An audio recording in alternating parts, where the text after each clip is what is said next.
Oke, Assalamualaikum warahmatullahi wabarakatuh. Selamat sore, salam sejahtera untuk kita semua. Jadi, memang kalau di kuliah akhir-akhir ini kebanyakan orang nggak datang karena, wah ini nggak ada hubungannya lagi dengan si final project gitu kan. Karena memang di final project itu orang lagi sibuk kerjain, terus di sini kelihatannya tidak terlalu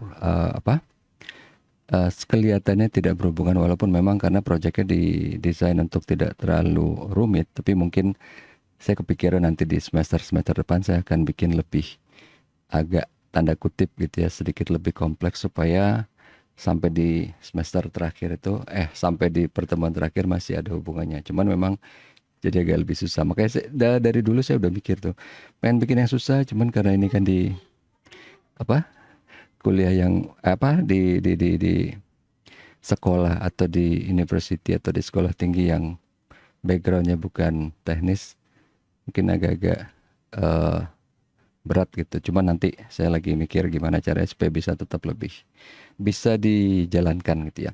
Oke, kita masuk ke kuliah hari ini tentang tantangan big data. Tapi sebelumnya kita lihat dulu agendanya apa. Kita akan lihat review kuliah sebelumnya, kemudian kita masuk ke kuliah hari ini dan kita lihat preview tentang tentang tugas kelompok seperti apa gitu ya. Nanti kalau emang orangnya banyak atau mungkin ada yang nanya, boleh nanti di sini. Kemudian kita akan lihat preview kuliah berikutnya tentang apa. Nah, di kuliah sebelumnya itu kita sudah membahas mengenai si association rule yang tentang support, confidence sama lift gitu ya. Nah, ini asik nih sebenarnya kalau dibuat untuk jadi project juga sih. Nggak apa-apa, nanti semester depan. Bukan sekarang, tenang aja, tenang, tenang. Kenapa? Itu masuk ke market basket analysis, dan market basket analysis itu banyak dilakukan di big data atau di data analytics. Walaupun mungkin kalau di kantor yang biasa, tanda kutip ya, yang umum itu enggak, tapi biasanya sering dan pasti akan dan harus dipakai itu kayak di kantor yang retail. Jadi misalnya kayak Indomart, Alfamart, Alfamidi, Points segala macam gitu ya, itu amat sangat kepake. Nah, kemudian apa yang namanya a priori algorithm. Jadi yang gampang ingatnya tuh, kita tetapin thresholdnya berapa? 2. Di bawah 2 hilang. Gitu kan? Misalnya thresholdnya 3, di bawah 3 hilang. Udah gitu aja. Di bawah 3 loh ya, atau di bawah 2. Jadi kalau 2 nggak hilang. Jadi ini kurang dari gitu ya, kurang dari atau di bawah 2 gitu kan. Kalau a priori tadi udah, rule selection itu apa? Rule selection sama aja dengan a priori, bedanya dia dalam bentuk percentage. Jadi misalnya 60%, di bawah 60% hilang gitu kan. 60% nggak hilang, 59,9% hilang. Kemudian di situ juga saya ngasih lihat tentang si association rules kalau pakai orange software seperti apa, dan itu emang eh, apa ya, kelihatannya gampang karena kita tinggal klik and drag udah selesai jadi. Yang susah itu adalah begitu keluar angka, kita ceritanya gimana. Itu dia yang susah gitu ya. Karena memang di big data itu kayak gitu. Terlepas dari masalah sistem yang rumit segala macam, ekosistem yang banyak gitu ya. Semua itu dilakuin oleh komputer. Yang bikin si analis ini beda dengan yang lain adalah ceritanya dia seperti apa. Tapi di depannya, ini sama dengan berhubungan dengan proyek kalian, pertanyaan yang kita mau jawab apa? Karena itu penting banget. Pertanyaannya penting, jawabannya pasti penting kan. Tapi nanyanya juga harus yang high quality gitu kan. Ya kayak apa?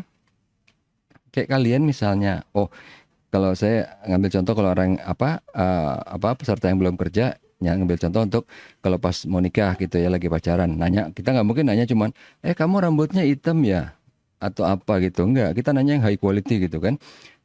Ntar kerjanya gimana, ntar kalau punya anak gimana, bla bla bla, itu kan yang high quality kan. Kalau kalian misalnya yang udah kerja dan bisa dipastikan pasti ntar bakal ada tempat kerja baru pindah gitu ya, pasti kan ditanya ntar sama HRD-nya, ada pertanyaan nggak? Dia udah nanya ke kalian gitu kan. Oh ini gimana, ini gimana, ini gimana. Pas ada pertanyaan nggak? Nggak mungkin dong kita cuma nanya, ini Bapak namanya PTA, maksudnya apa ya? Nggak mungkin gitu loh. Pasti nanya benefitnya gimana. Terus nanti ada maternity leave nggak? Atau misalnya kalau misalnya saya sakit berat gimana? Ya kan? Pasti ada gitu kan. Kita nanya yang high quality dengan jawaban, dengan asumsi. Jadi bukan berarti, oh gue udah nanya yang high quality, jawabannya jelek kita tetap masuk. Enggak dong. Pertanyaannya yang high quality, kita harus ada juga jawaban yang high quality. Kalau contoh tadi di tempat kerja, yang jawab adalah HRD. Tapi kalau di project kalian yang nanya, harus pertanyaan yang high quality, jawabannya juga harus ada dong, ya kan?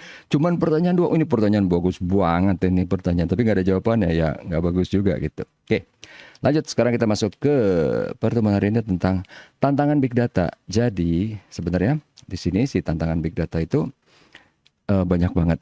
Tapi kita akan ngeliat yang pertama aja dulu deh. Misalnya, ini bisa saya bikin whiteboard nggak? Kayaknya waktu dulu bisa deh. Gimana caranya? Jadi, di sini, saya pakai cara yang barbar aja lah, yang simple. Oke. Jadi, ini dari hasil, temuan saya sendiri. Jadi, pertanyaan big data itu bisa dibagi kepada anggapnya yang gampang kita bilang praktisi dan umum. Ya. Tantangan yang pertama gampang, kalau di praktisi masalah apa? Skill. Oke. Karena ini pengalaman pribadi saya sendiri. Jadi saya waktu pas ngajar di Skill Academy Pro dan di Ruang Guru, itu kan punya banyak teman instruktur ya. Jadi ada mendekati ratusan gitu, ada 80 sekian gitu. Nah, kebetulan saya ketemu satu waktu pas dia lagi ngomong di radio. Saya lagi antar jemput anak saya pagi-pagi gitu ya. Saya dengar, oh gue kenal nih orang kayaknya nih. Kayak dia ngomong. Even praktisi aja itu banyak yang suka salah. Salahnya di mana? Salahnya di sini. Antara AI, machine learning sama deep learning. Ini suka ditukar-tukar gitu. Seolah-olah sama, padahal ini sama sekali nggak sama. Nggak sama gitu. Sama aja kayak kalian, kalian pasti akan sebel bilang kan, laki sama perempuan sama. Apaan lu sama? Ya sama-sama manusia. Ya benar sih, cuman kan generalisir banget gitu kan. Laki beda, perempuan beda. Even kalau misalnya gini deh, yang lebih asik deh. Kamu kerja di kantor ya? Ya sama dong kayak tukang sampah. Sama-sama kerja, ya benar sih. Cuman kan generalisirnya menjijikan gitu kan. Nah, di sini maksudnya AI itu adalah ilmu yang mencakup ini semua. Di dalam AI itu ada yang namanya machine learning. Karena dalam AI itu ada banyak, ada nggak cuma machine learning, ada behavior learning, ada robotic learning, banyak dan itu beda gitu loh. Pak kelihatannya nggak beda, ya sama aja kayak kerja kantoran sama tukang sampah, nggak beda, sama-sama kerja dapat duit kan. Ya memang kalau ngelihat sesimpel itu. Tapi sebenarnya beda banget. Nah, di dalam machine learning itu ada deep learning gitu kan. Di sini ada banyak gitu, ada macam-macam. Jadi ada juga yang namanya decision tree, ada apa gitu kan di sini. Nah, gambarannya itu harus seperti ini. Kenapa ini penting? Oh, ini penting banget. Penting banget. Kesannya cuman Pak, cuman masalah deskripsi. Kagak, ini bukan cuman masalah deskripsi. Sama aja kayak gini. Ini ada orang yang mau bikin kebijakan, dia nggak bisa bedain orang kantoran sama tukang sampah. Kebijakannya itu jadi ngaco banget. Ya dong. Karena berarti ya saya nggak tahu ya, misalnya apa ya? Karena dia nggak bisa bedain antara si kerja kantoran sama tukang sampah, sementara iklimnya beda. Bukan berarti kita mau membeda-bedakan, tapi memang kalau mau bikin kebijakan pasti harus beda kan. Iklimnya beda, nature-nya beda, semuanya beda. Range salary-nya beda, semuanya beda itu loh. Nah, kalau dari sini dia nggak bisa bedain, sebenarnya sih nggak ada yang salah orang nggak bisa bedain. Tapi efeknya kalau misalnya ini di pemangku kebijakan ini super fatal gitu. Apalagi efeknya kalau misalnya di praktisi, kalau di umum terserah lah ya, nggak apa-apa. Umum kan bisa aja dia nggak ngerti ya, dia ngomong bacot apa aja bisa kan. Oh, AI itu aja sama kayak kucing, nggak masalah, dia nggak buat apa-apa gitu kan. Nah tapi kalau di praktisi itu fatal karena pas dia buat model itu dia ketukar-tukar. Harusnya misalnya model yang di behavior learning dimasukin ke deep learning itu nggak akan berhasil. Dia akan kenapa ya, kenapa susah ya, kenapa nggak berhasil ya, kenapa ini ya, kenapa skornya jelek mulu, bla bla bla gitu. Itu dia maksudnya. Dan ini dan ini saya ketemu bukan cuma di praktisi. Maksudnya bukan cuma di apa namanya?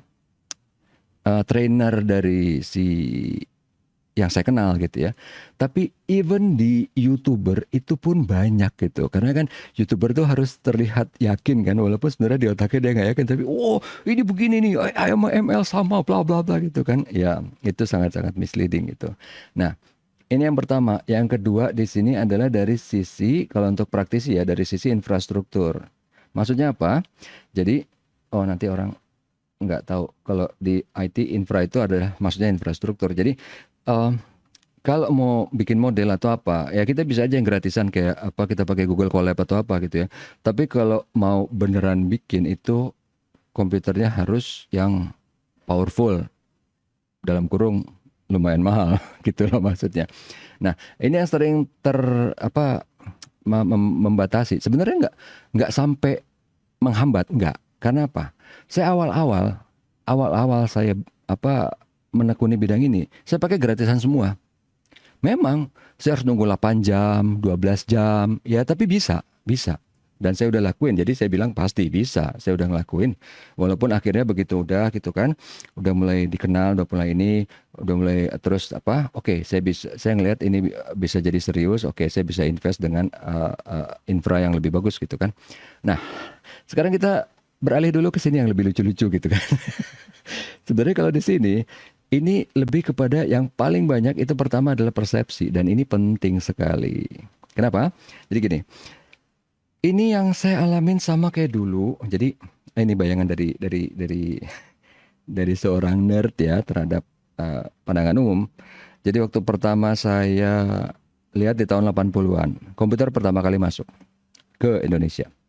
Karena memang IBM pertama kali keluar tahun 81. Jadi waktu itu di kita kalau saya nggak salah 84 ya, kira-kira 84-an. Saya masih di Makassar waktu itu. Masuk, karena itu barang aneh kan. Sama kayak AI sekarang, barang aneh kan.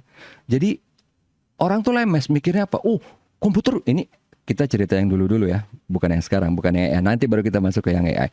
Jadi zaman dulu kebayang nggak? Walaupun kita nggak kebayang sekarang bodoh, tapi nanti lihat bahwa itu sebenarnya sama aja dengan yang ini, dengan yang sekarang.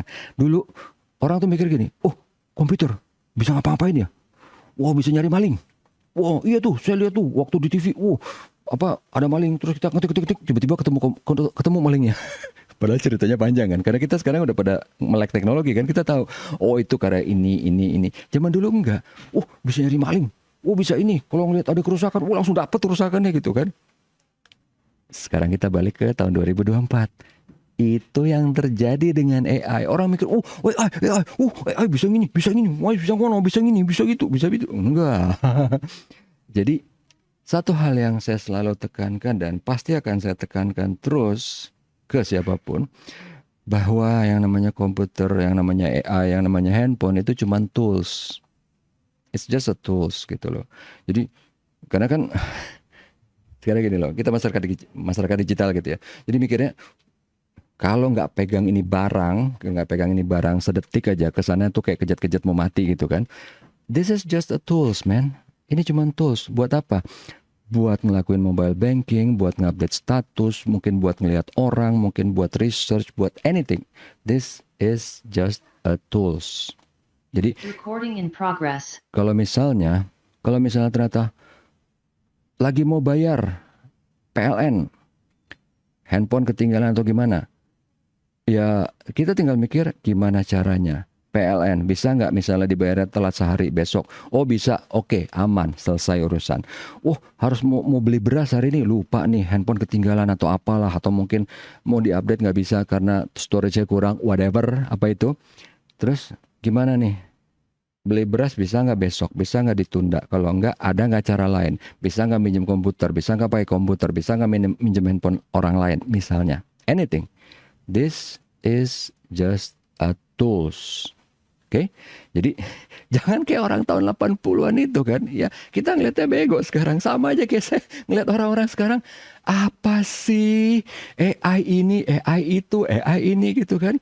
Padahal AI is just a tools gitu. Kadang ngeliatnya bahwa iya ini tools, bukan berarti ini dewa bisa ngapa-ngapain.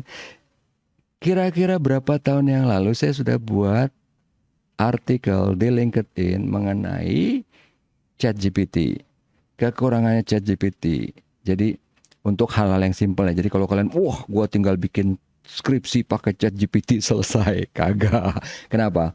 Karena waktu saya ngelihat itu ada beberapa eh, kekurangan yang bisa dibilang fatal, terutama untuk kalian yang mahasiswa yang mau bikin karya tulis, skripsi atau apa. Jadi ada perhitungan-perhitungan yang dia nggak bisa ngelakuin. Jadi misalnya gini yang gampang, 1000 tambah 500 berapa sih? Semua orang tahu 1500. Dia nggak. Dia tergantung data yang ada di internet. Kalau data di internet orang salah semua, 1000 tambah 500 ada 1400, dia akan jawab 1400. Dia nggak, bukan kalkulator. Even kalkulator bisa lebih bagus kan, tapi enggak. Itu yang saya temukan. Jadi kalau mau lihat lebih detail bisa lihat di kayaknya tinggal lihat di profil saya di LinkedIn. Ntar ada ketemu ya, walaupun mungkin agak banyak. Dulu saya emang banyak nulis, tapi sekarang udah nggak sempat karena saya juga punya Discord, saya juga punya channel YouTube gitu kan. Kemudian saya juga banyak ngasih konsultasi, kemudian saya juga banyak ngasih apa kursus online gitu ya. Oke, nah itu tadi pertama di masalah persepsi. Kemudian kalau di umum ini, terutama kalau kita sekarang ini masih ngomongin general public ya. Kalau kita udah ngomongin regulator, di sini udah masalah karena yang di government itu juga nggak terlalu ngerti, jadi nanti kebijakannya juga susah. Karena ini even di government yang ngerti, kebijakan itu juga susah. Simpelnya gini aja deh. Emang internet punya negara siapa? Nggak ada kan? Susah kan? Nggak ada, mah itu ya susahnya. Di masalah kebijakan gitu kan. Mau atas nama siapa? Internet itu emang ada kantor pusat di mana? Kagak ada. AI pun juga gitu. Bahkan ya ini kalau saya mau cerita sedikit panjang lebar, ya sebenarnya nggak usah panjang lebar karena emang ini rame di dunia IT gitu ya. Jadi kasarnya gini, yang pertama kali bikin AI siapa sih? Beda orangnya sama yang mempopulerkan sekarang, itu namanya Sam Altman. Nah, Sam Altman itu punya company, dia bikin company sendiri, eh, ngambil jebolan orang dari Nvidia, dari Google, dan dari Microsoft. Oke. Udah bikin. Terus karena ada, ya karena perusahaannya makin lama makin gede nih kan. Terus terjadi lagi sama seperti di Nvidia sama di Google. Ini perusahaannya makin gede, orangnya banyak juga yang membelot gitu kan, bikin lagi. Nah, waktu itu yang jadi masalah tuh gini, apakah di AI itu ada bias atau enggak? Atau enggak? Ada, dan pasti ada, dan sudah terbukti. Dan itu sama aja dengan kita semua. Kita semua kalau ngomong, gua nggak akan bias, itu bohong yang paling high quality sedunia. Karena semua orang pasti bias. Orang komputer yang saklek aja ada biasnya, orang tuh nggak mungkin nggak ada. Jadi sama aja kalau ada orang bilang, wah saya orangnya jujur, itu berarti dia orang paling penipu sedunia. Gitu. Jadi kalau orang ngomong kayak gitu, berarti ada terlalu banyak hal yang berusaha dia tutup-tutupin. Karena kalau orang udah tahu psikologi orang seperti apa, dia akan bilang, saya akan berusaha jujur. Saya nggak akan bilang saya jujur. Oh itu bohong yang paling high quality itu. Saya jujur, saya baik, saya apa? Itu udah even iblis pun akan ngeri gitu ngeliat orang itu. Oke, sekarang kita akan balik ke sini. Tadi umum, praktis, ini segala macam gitu ya. Nah kemudian di sini ada yang asik nih. Jadi di sini kan tadi yang saya bilang bias kan, dan di sini applicable juga dengan praktisi, bias juga. Kenapa? Karena gini, bias itu ada secara teknikal dan ada secara psikologis. Bias yang teknikal itu gampang, karena apa? Kita udah lihat bendanya, kita udah lihat jelasnya gini. Kok bisa Pak ada bias di komputer, di AI ada bias? Oh jelas ada. Kalian tahu misalnya ada yang namanya pengenalan wajah kan? Pengenalan wajah gitu kan, kalau kayak kita di handphone di apa ada kan? Pengenalan wajah untuk ras kulit putih, ini artikel, ini sains ya, ini udah ada jelas ininya, papernya ada, semuanya ada. Untuk yang ras kulit putih, akurasinya itu 96-97% angka ya. Untuk yang ras lain, kulit hitam, coklat, Asia, Cina, itu akurasinya 67%. Tara, gitu kan. Kita nggak usah ngomong, oh enggak kok, kita nggak bias. Ini angkanya kenapa beda kalau nggak bias gitu kan. Itu baru ngomongin yang laki-laki. Ini bias juga masalah gender. Untuk yang perempuan, yang kulit putih, tadi kan 97 sekian. Dia 90%, masih oke. Nah, untuk yang perempuan non kulit putih, yang kulit hitam, yang coklat, yang Asia, yang China gitu ya, itu lebih rendah lagi. Kalau saya nggak salah ingat, 37-40% something. Pokoknya jauh lebih rendah. Paling jelek gitu ya. Kok bisa?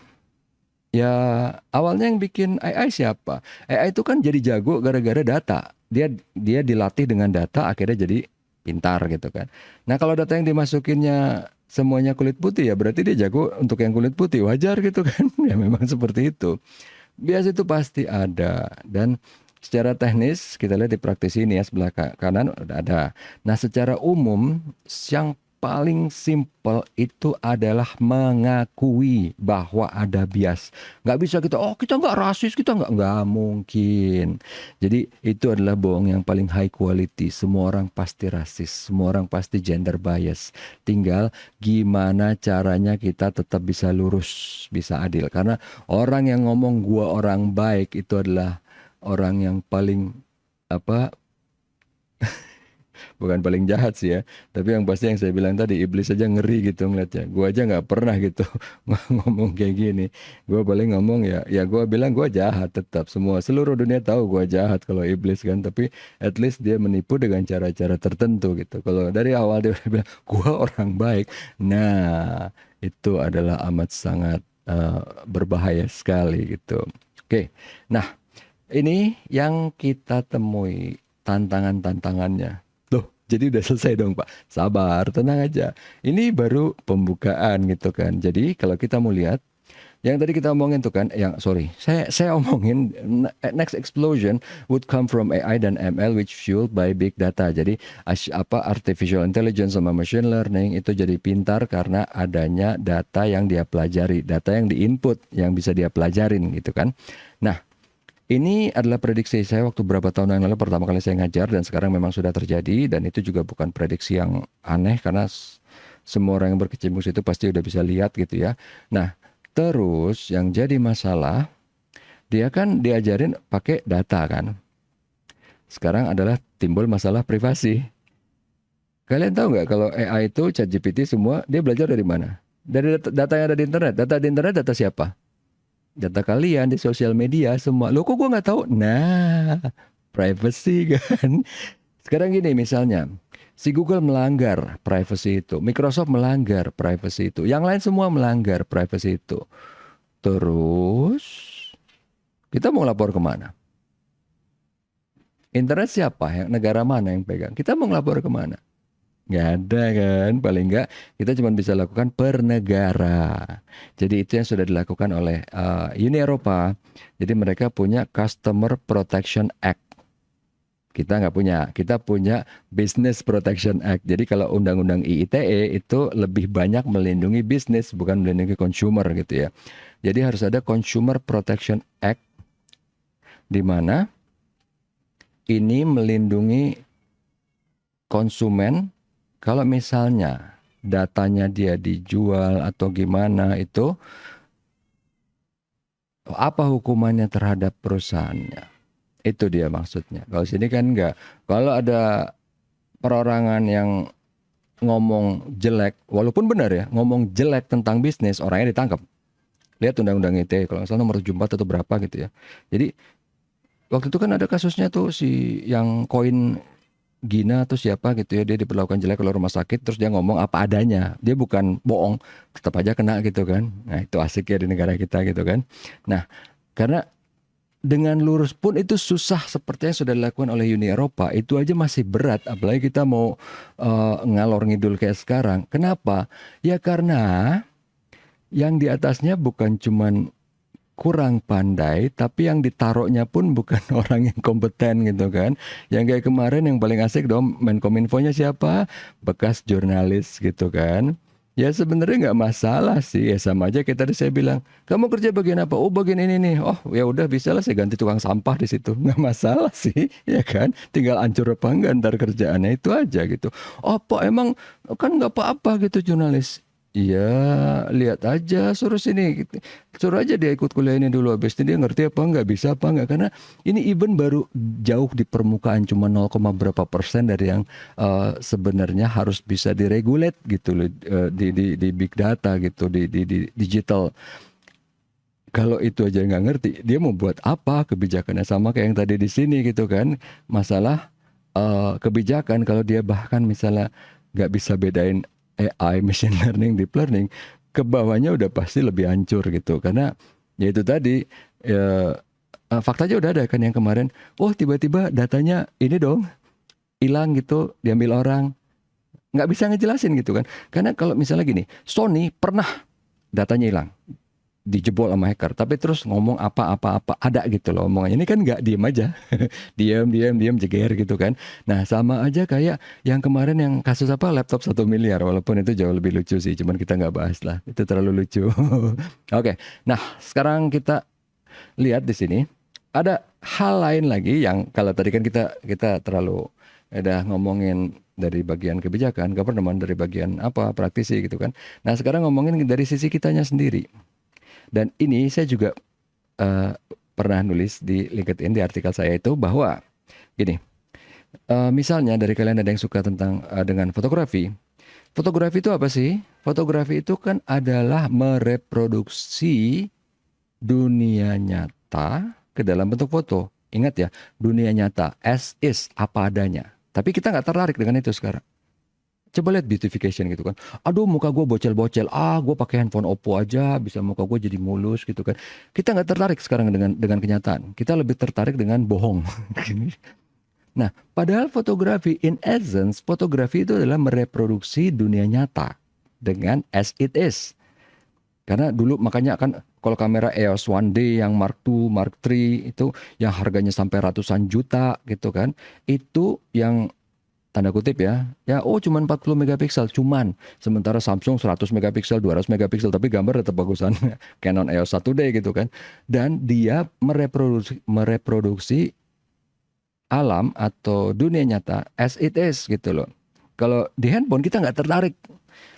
Contoh yang paling gampang, gue lebih suka iPhone karena gambarnya lebih gimana gitu. iPhone itu warnanya lebih kebiru-biruan, oke? That's it. Samsung itu warnanya lebih teal, lebih orange gitu. Yang lain juga gitu sama. Kalau saya nggak salah satu lagi Sony. Sony juga sama, warnanya lebih ke hijau atau apa gitu ya. Padahal mereka semua pakai sensor sama. Kita ngomongin teknis ya. Pakai semua sensornya sama. Sensornya dari Exmor, dari punyanya Sony. Malah beda-beda sendiri gitu. Sementara handphonenya si iPhone sama Samsung lebih bagus daripada Sony. Padahal Sony yang punya bikin sensornya adalah Sony. Tapi intinya kita lebih tertarik dengan yang heboh gitu. Yaitu kan muka bolong-bolong jadi mulus. Atau kayak gini lah, ya ini contohnya ya gambar. Kalau gambarnya ini sebenarnya mungkin gambarnya biasa, tapi dibikin warna lampunya lebih ngeblow up gitu kan.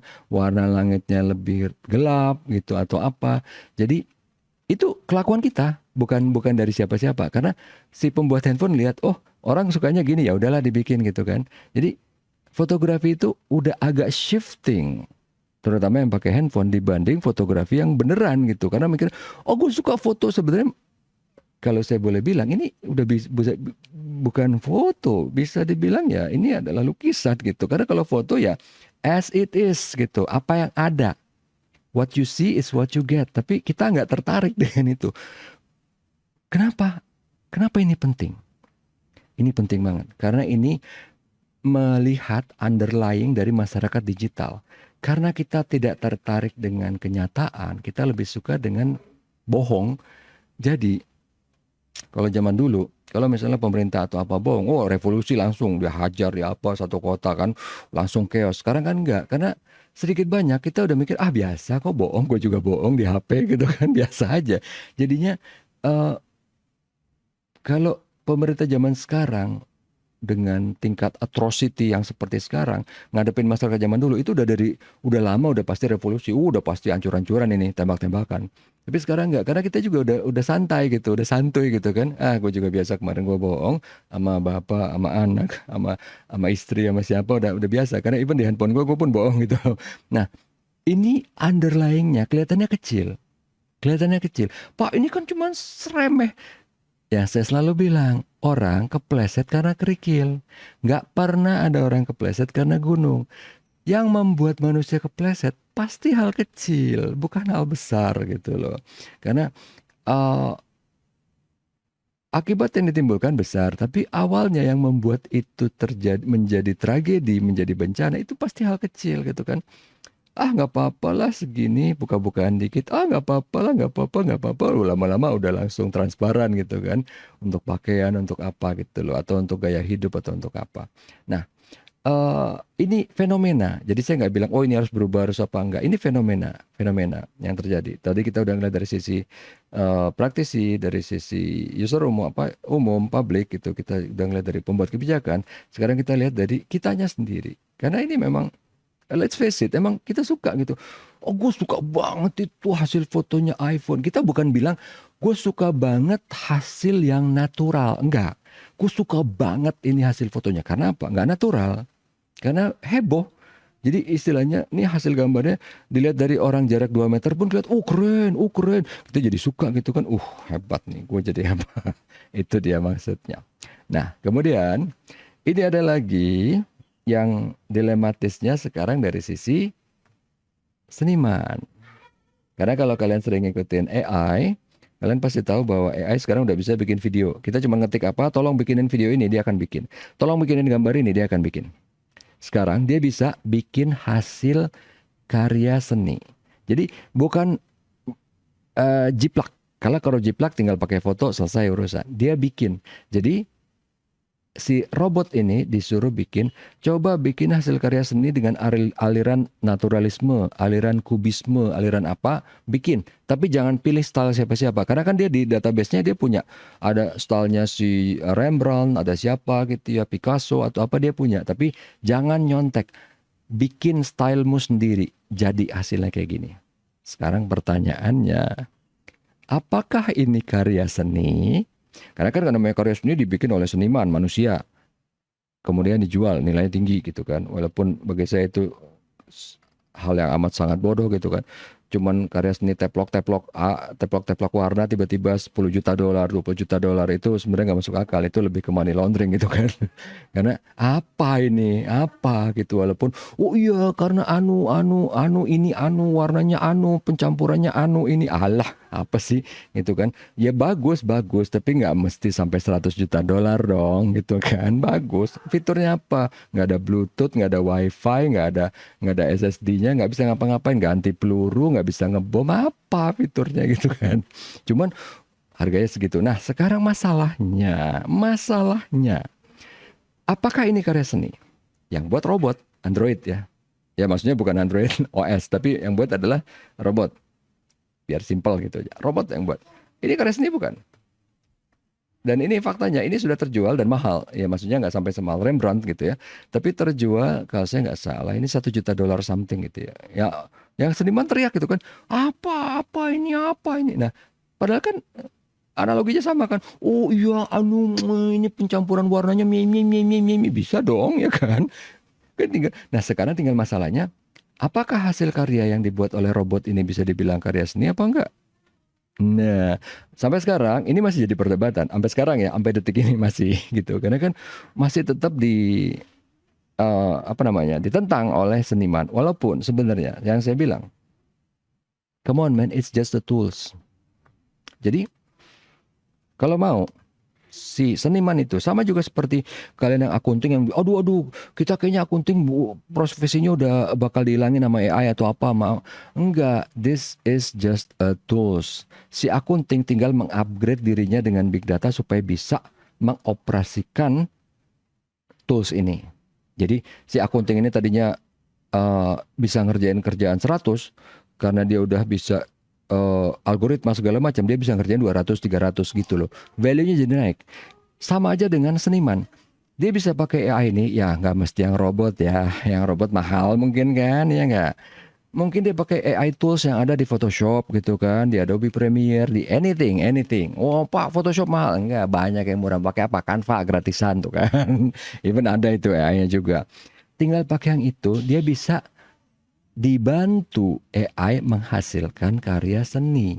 Itu aja intinya. Karena ini adalah pattern yang berulang dari tahun 80. Orang lihat komputer dulu, ini yang super menjijikan di Indonesia ya. Jadi dulu orang lihat, oh komputer kesana bisa ngapa-ngapain. Kedua, wah komputer ini akan menghilangkan pekerjaan. Itulah alasannya, makanya waktu itu Menteri Tenaga Kerja saat itu, Sudomo, itu menolak. Menolak siapa? Fairchild yang cikal bakal akhirnya jadi Intel sekarang, itu datang ke Indonesia. Mau bikin apa? Mau bikin pabrik chip. Orang kita dongo nggak tahu apaan chip. Boro-boro komputer aja nggak tahu apaan. Apaan komputer? Apaan chip? Wah, buat komputer. Wah, komputer jelek tuh, bisa menghilangkan pekerjaan. Ini nggak padat karya. That's his own word ya. Ini nggak padat karya. Jadi kita tolak. Akhirnya gimana? Fairchild pergi ke Malaysia. Dia bikin pabrik di sana. Sampai sekarang di Malaysia itu adalah pabrik chip terbesar di dunia. Lihat kan kegoblokannya regulator, apa efeknya?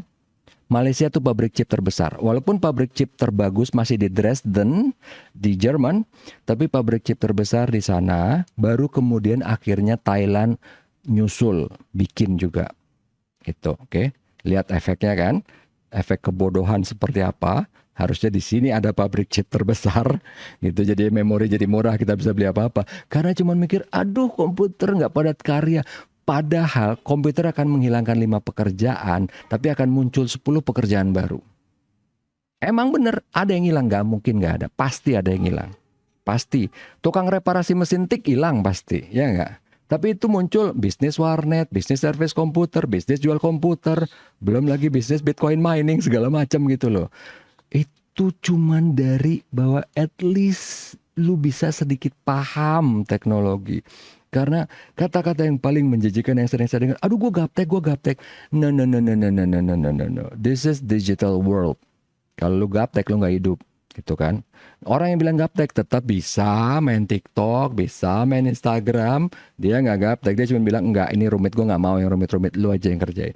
Nggak mungkin, karena orang yang beneran gaptek, ya dia nggak mungkin tinggal di kota, dia pasti tinggal di kampung, beternak ayam gitu kan, nggak pakai komputer. Kalau dia pegang HP, tapi dia bilang gaptek, dari mana ceritanya gitu kan?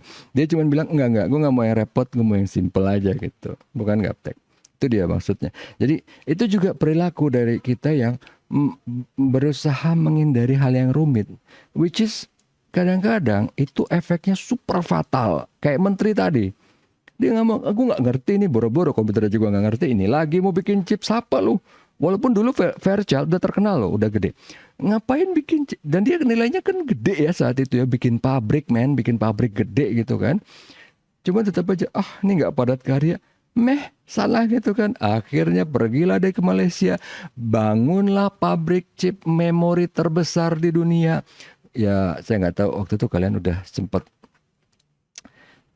udah dewasa atau belum, pernah ada terjadi krisis memori di dunia. Pernah terjadi. Dan itu gara-garanya apa? Gara-garanya di Malaysia kebanjiran. Malaysia kebanjiran. Waktu itu kayaknya di Asia Tenggara itu lagi musimnya aneh gitu ya. Malaysia kebanjiran, Thailand kebanjiran, udahlah krisis chip memori di dunia. Oke, itu udah sempat. Jadi ini jauh sebelum krisis GPU ya. Zaman-zaman, gila RTX 3060 harganya 20 juta, 30 juta. Enggak, bukan yang itu. Ini jauh. Ini tahun somewhere di tahun 2012 something ya, 2012-an. Karena saya ingat saya lagi di MySys saat itu. Oke, lanjut ke sini. Nah, sekarang kita ngomongin AI generative. Apa itu? Yang kita tinggal bikin prompt ya, kayak si DALL-E gitu kan. Kita tinggal bikin prompt, jadilah gambar. Dan ini akan banyak juga bukan akan sih, sudah dipakai, karena juga saya sudah sering pakai. Kalian misalnya yang pakai Canva, pasti udah ada kayak begini-begini, tinggal bikin pakai AI. Kayaknya dulu awalnya masih gratis, sekarang sih pasti udah bayar gitu ya. Tapi AI generatif, pertanyaannya masih sama kayak yang tadi. Apakah ini bisa dibilang art? Tapi ada hal lain lagi. Ini misalnya nih ya, orang bikin kucing, Captain America. Apa ini bisa dituntut oleh Marvel apa enggak? Itu lagi masalahnya kan, ya enggak? Kan kalau yang kita biasa kita pakai image gambar Captain America, oh dituntut kalau kita nggak punya ininya ya, izinnya, license-nya. Nah kalau kayak gini dituntut nggak?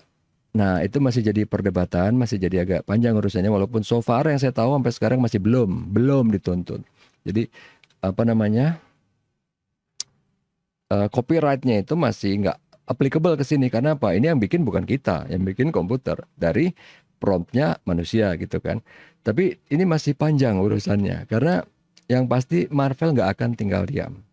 Pasti banyak dia karena dia tahu pasti akan banyak orang yang make atau berusaha make ini generating image dari tokoh-tokoh dia gitu ya, dari si Iron Man, dari si Thor gitu ya, dari si Captain America.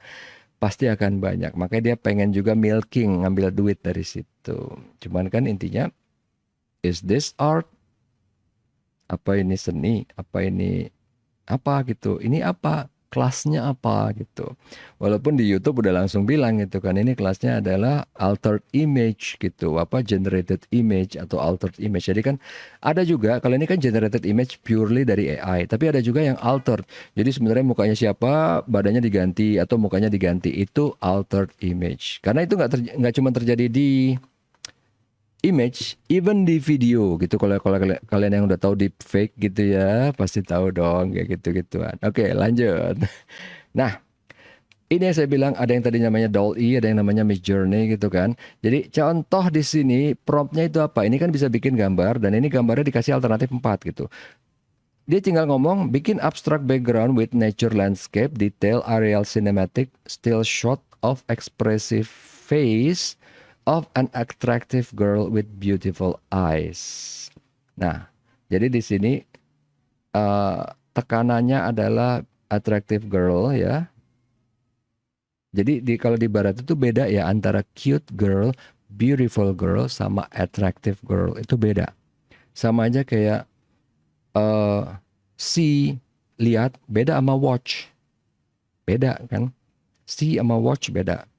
Jadi dia di sini juga membedakan antara beautiful, cute sama attractive girl dengan beautiful eyes. Baru dapatlah kayak gini. Dikasih alternatifnya 4, tinggal kita pilih yang mana. Jadi sama DALL-E, Midjourney semua kayak gitu. Sama even dengan si Microsoft, saya lupa, Pilot apa gitu ya namanya. Itu Google Gemini sama.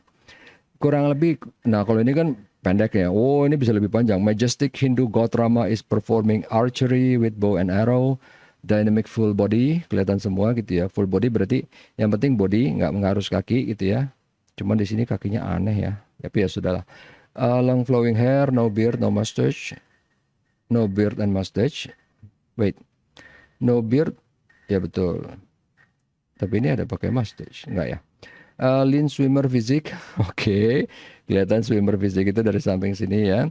Cinematic lighting, high resolution real picture. Oke, ini yang dimaksud. Jadi, again pertanyaan tetap sama. Is this art?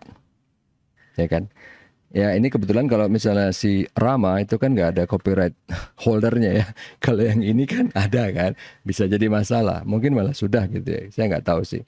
Saya nggak ngikutin apa orang ada yang pernah bikin. So far yang saya tahu orang yang bikin tuh nggak ada yang belum dituntut sama si Marvel atau kalau Disney kita ngeri, kita nggak mau deket-deket karena Disney itu lawyernya sangat-sangat gila gitu ya, sangat-sangat parah banget ininya. Tapi ngomong-ngomong, ini masih agak aneh masalah ininya ya. Jadi ini kayaknya Midjourney versi lama. Jadi kalau kalian pengen tahu bahwa di DALL-E, Midjourney, di AI itu masih ada kesulitan mereproduksi tangan, which is tangan manusia harusnya jarinya 5. Mereka kadang-kadang bikinnya 6, 3, 2, 7 segala macam gitu. Aneh, masih aneh. Tapi yang versi terbaru udah enggak. Cuman kalau misalnya kita pakai yang gratisan kadang-kadang suka aneh gitu ya. Makanya kenapa kalau di generative image kayak gini biasanya kenapa makanya dikasih 4 pilihan karena nggak semuanya biasanya bagus gitu ya. Kayak ini nih aneh nih, posenya ini aneh nih. Ini kayaknya dia kayak ngambil pose dari 2 dimensi dibikin 3 dimensi. Ini aneh, super aneh nih ya. Kalau yang ini masih lumayan bagus. Ini bagus kayak ngambil dari pose foto tertentu gitu kan. Ini juga bagus. Walaupun mungkin kenapa ada panah busurnya di sini, tapi ya udahlah nggak apa-apa. Cuman itu yang kita harus perhatikan kalau misalnya kalian pengen mendalami masalah prompt gitu ya. Karena itu juga ada mata kuliahnya sendiri gitu untuk prompt generative image ataupun prompt generative text gitu ya, kayak ChatGPT. Karena itu yang dimaksud kalau untuk yang teks namanya large language models. Nah, sementara kalau yang image itu macam-macam beda ya ininya, tapi apa? Lebih kepada bagaimana menggunakannya. Kalau kita ngomong gimana cara buatnya, nah itu masuk lebih dalam lagi nih ke masalah generating the image-nya gimana, algoritmanya gimana. Oke, kemudian di sini ada lagi yang lebih menarik. Ini udah agak lebih baruan sedikit gitu ya. Jadi ini mungkin yang sering orang lagi ngetrend sekarang apa tuh? Oh, takut tuh, hati-hati ya ntar ketipu penipuan lewat AI, penipuan lewat ini ini gitu kan. Nah, sekarang saya kasih yang lebih asik bahwa teknologi sekarang sudah bisa mengcloning avatar, mengcloning orang. Jadi ini contohnya dia pokoknya adalah orang dari Wall Street Journal ya, kayak jurnalis gitu ya, kayak pembawa berita whatever apapun itu. Nah, kita coba klik videonya, munculnya di mana sih? Ilih, parah banget. Oke, kita tutup dulu. Saya akan klik langsung. Discord annotation. Kenapa munculnya di sini? Mana sih? Ini dia. Ini harusnya bisa klik. Oke, nggak mau dia. Berarti nggak apa-apa. Tenang aja. Kita akan edit link. Linknya nih larinya kemana? Oh, ke YouTube. Oke. Kita tinggal buka aja YouTube ya di sini. Gampang kan? Ya nggak? Tada. Nah, gua nggak mau. Oh, lambat. Today we're going to create an avatar that looks and moves like me. We begin by smiling into the camera. Jadi, emang di sini prosesnya agak lama, cuman hasilnya itu jauh lebih bagus dibanding video-video AI penipuan gitu ya. Karena ini kan dibikinnya niat kan. Ini buat apa? Jadi, ini sudah dilakukan Cina mulai sejak berapa tahun yang lalu, di mana pembawa berita itu di-cloning avatarnya sehingga bukan cuman kalau lagi dia sakit, dia lagi ngeliput berita di A, dia bisa ntar muncul di B, dia muncul di C. Dia lagi ngeliput jam 5 pagi, dia bisa muncul juga jam 5 pagi di tempat lain. Dia lagi ngeliput berita jam 6 pagi di ujung negara, di ujung belahan bumi, dia ntar bisa tiba-tiba muncul di sana di jam 7, jam 8 gitu loh. Itu sudah dilakukan oleh Cina. Makanya ini mungkin si Wall Street Journal juga pengen. Tapi di sini ini apa namanya ya, prosesnya memang masih agak lama dan mahal. Jadi harus di shoot orangnya lagi diem, kemudian lagi ketawa, lagi senyum, kemudian lagi senyum. Nah, kemudian dia disuruh membacakan kalimat-kalimat tertentu gitu ya. Baru, nah ini hasilnya. Ini udah avatar nih. Nah, ini yang asli. Ini yang asli. Kemudian yang lebih asik, yang mungkin bisa bikin kita ngeri itu apa? Nah, ini kan ini hasilnya. Nah, cuman kalau ini kan di fake kan. Ini yang asli, ini yang kiri yang di fake kan. Nah, ini kalau ini kelihatan lah AI. Masa sih koker banget Elon Musk gitu kan. Nah, terus gini. Yang bikin kita ngeri itu apa? Si AI ini sudah bisa mereproduksi bukan cuma gambar. Kalau gambar mah biasa. Suara. Di sini contohnya ya. Suara pun udah. Jadi di sini dia ngasih contoh. Orang ketipu nggak sih? Jadi pertama nggak usah video call. Telepon suara dulu. Orang ketipu nggak sih dengan suara gue? Mereka kenal nggak sih kalau ini suara komputer? Nah, ini ya. Ini yang komputer dulu. Sorry, yang suara dulu. So real me had more time for me things. Nah, jadi orangnya bisa kemana-mana, sementara AI-nya nelpon-nelponin gitu kan.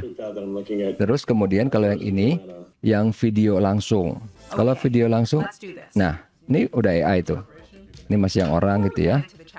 Let's talk about my AI avatar, which was made by a startup called Synthesia. I want to make my avatar. At a professional studio in New York, the company recorded me doing a series of head movements. I feel like I'm at the eye doctor. Jadi sebenarnya kalau suara itu lebih gampang daripada gambar. Bukan apa-apa. Karena kita nelpon, suara itu kan nggak optimal ya. Kalau kalian ada